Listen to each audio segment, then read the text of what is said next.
Here's a pallet of another form of supplement that is used quite a bit in the western part of the state, but certainly is a very viable option for many producers.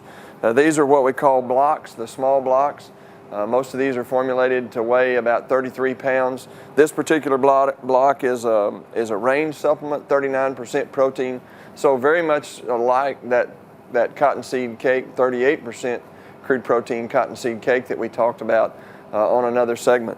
Again, one of the convenience of these is it comes in a 33-pound package.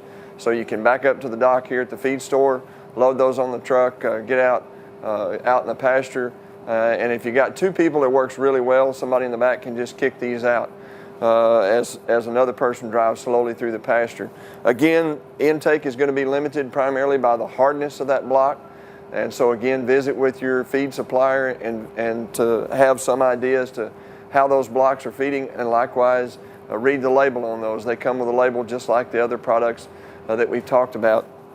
I find that these are oftentimes particularly appealing to those folks, again, that can't get around to see the cattle every day. I also find that they're oftentimes very appealing to some of the older cattle producers that may not be comfortable getting out amongst a set of hungry cows with a bag of cubes. They're not really comfortable or maybe physically able to handle some of the bigger tubs that weigh 125 to 225 pounds. Another great thing about these blocks is if you're going to only feed once a week, this is a product that would do very, very well in that once a week feeding regime. You can put those out, you can scatter them out, put the appropriate number of out for however many cows for maybe a week's allocation of feed.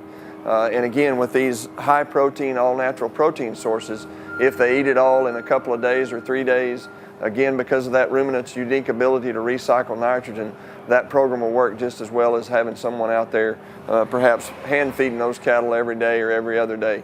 And there's certainly some labor and some vehicle and fuel savings to be had there if that once a week feeding program will work in your management system. Again, a very viable option.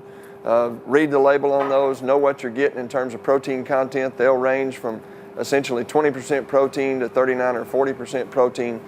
So again, make sure you know what you're getting, read the label, and know what the expected intake on those blocks would be.